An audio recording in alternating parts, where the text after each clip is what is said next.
Hello, I'm Chris, and I'm joined again with Tim O'Neill, the founder of the Rally School here. And we wanted to break down an interesting situation that happened at the last rally here at LSPR. It was a tragic situation, and a beloved friend of all of ours in the rally community ended up losing his life right before the rally. And it's something that we don't want to highlight that too much, but we want to talk about being in stressful situations and really talking about something where life is really put in front of you, and then you have to perform and go do a race. A lot of people aren't able to do that, and sadly you actually have some experience multiple times now. So maybe just share your experience, and then maybe share your experience at LSPR and how you're able to deal with that. Well, as you know, Al was a very popular guy and a two-wheel drive guy and a local to the area, and everybody loved him. I loved Al. He was really good. So when he died, I found out at breakfast before the rally, and it was really bothered me because he's got 6 girls, he's 6 children, and I knew him well, and so I just know that in the past it's been very difficult to continue on, but you always ask, what would they want? And in the past, we've always asked this question, and I think every single time we've decided to keep going. Rallying is you keep going, so you keep moving.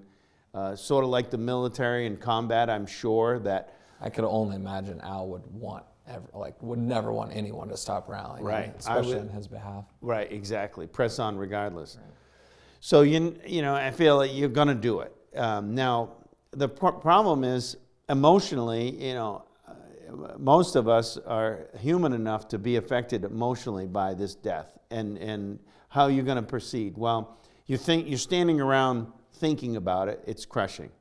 Then it's time to drive to the first stage. You're driving on a transit at regular speed. It's crushing. You're thinking about it the whole time.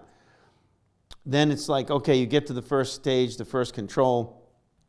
It's amazing to see how the brain, how you can compartmentalize. It's like now you have this emotional crushing thing you don't think you can even go on, and you put your helmet on and your suit and you plug in everything, and now they say 3, 2, 1, go, and you can actually put it out of your head.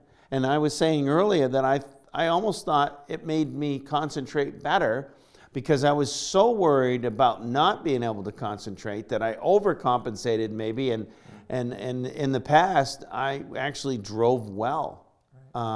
And this is not the first time you've had to deal with it. Right, this has happened a few times in my career. People ahead of me, but you're at the start line and they shut down and you see the helicopters and you start to figure out what's going on.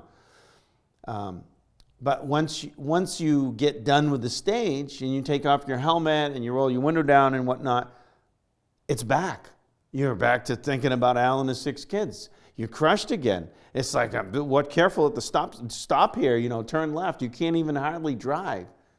Then you get to the next stage, and it's buckle up, ready to go. The brain compartmentalizes that, puts it over here.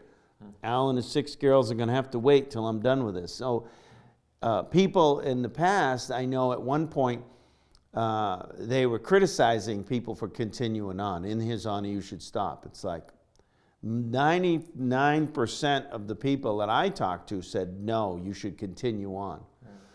And I know in the past there was championship points, and certain people were worried about the championship, so they probably might have thought this was an opportunity to not get a points race. Always racing though, right? I'm sure. But in this community, and most of our competitors are club level competitors, and right. We would do whatever honor for him, and I think that was the right thing to keep moving. I think so, and I just feel that people have told me in the past that people that have been through combat said, when their friend died in combat, it's crushing, but they couldn't grieve then because they were in combat. There were people shooting at them, so they had to continue on doing what they were doing. And then when it was safe to do so, that's when they broke down and they got crushed. And that's one of the problems with post-stress, I think, when somebody dies and you're not able to grieve right then. You carry that, and it takes a very long time. So, it may be that us grieving over Al's death, it's going to take a long time, and especially for the people that were really, really close to him in Michigan. Right.